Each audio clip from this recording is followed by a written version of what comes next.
పనులు చేస్తారు. ఓటు పైన కూడా చేస్తున్నట్టు చాలా గొప్ప విషయం.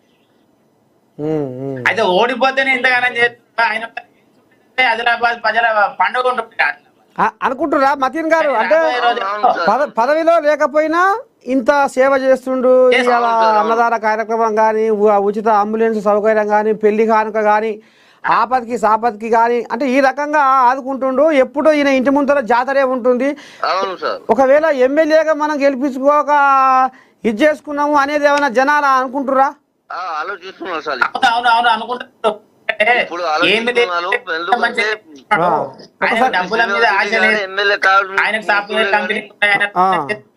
కానీ దాంట్లో ఉన్న సంపాదించిన దాంట్లో కొంత భాగం గతంలో కూడా ఇస్తున్నాడు. దానం చేస్తాడు. మతీన్ కూడా ఏదో చెప్తుండు. చెప్పిలాగా ఎట సంగతి అనుకుంటురా జనాలు? అరే పుసుక్కున ఓడగొచ్చి మోసపోతుంది కదా అనుకుంటురా జనాలు? ఏమన్నా ఆదిలాబాద్ జనాలు ఇప్పుడు ఎమ్మెల్యే లేకున్నానే ఇంత సాయం చేస్తున్నాడు. ఎమ్మెల్యే ఉంటే ఇంత సాయం చేస్తుండే సార్. ఎమ్మెల్యే లేకున్నానే ఇప్పుడు ఇంత సాయం చేస్తున్నాడు అన్న. ఎమ్మెల్యే ఉన్నప్పుడు ఎంత సాయం చేస్తుండే.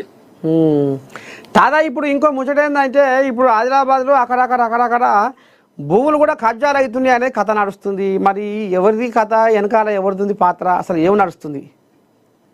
ఇప్పుడు ఆదిలాబాద్ లో నేను చెప్తాను. నేను 2 సార్లు ఫ్లోర్ లీడర్ చేసిన, 2 సార్లు కౌన్సిలర్ చేసిన ఆదిలాబాద్ లో.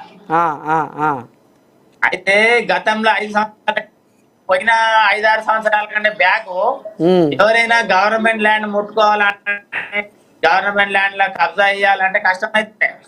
ఇప్పుడు ఈ కబ్జాల మొత్తం చూస్తే బీజేపీ నాయకులే, మొత్తం బీజేపీలే. ఏమన్నా అంటే పేరు చెప్తే దేశం కోసం రక్తం కోసం అంటున్నారు. గరీబ్ వాళ్ళ ప్లాట్లు ఏడ దక్కనిచ్చలేదు, గవర్నమెంట్ ప్లాట్లు ఏడ దక్కనిచ్చలేదు. ఓని అన్యాయం సరకుండా ఓ అమ్మ మొత్తం మును పెట్టిరా వీళ్ళంతా. మళ్ళా ఎమ్మెల్యే, మా ఎమ్మెల్యే ప్రధాన అనుచరులంతా పాయశంకర్ పాత్ర. ఇక ఆయన పాత్ర ఉన్నదా లేదా దేవుని కిరక ఆయన కొరకు. కానీ ఇప్పుడు ఉన్న కేసులు మాత్రం అవుతున్నాయి. అలా ఒక 10 మంది అనుచరులు ఆలమిని రోజు ఒక కేసు, సోమవారం ఒకటి, బుధవారం ఒకటి, శుక్రవారం ఒకటి. అవునా మతీన్? ఇప్పుడు పాయశంకర్ అనుచరులేనా వీళ్ళంతా? అంతా ఐడియా లేదు సార్, మన ఊళ్ళ పేరు మనం చెప్పలేము. ఇప్పుడు ఆ సతీష్ అన్న చెప్పేది అయితే మొత్తం వాస్తవమే. అట్టనా? అవును.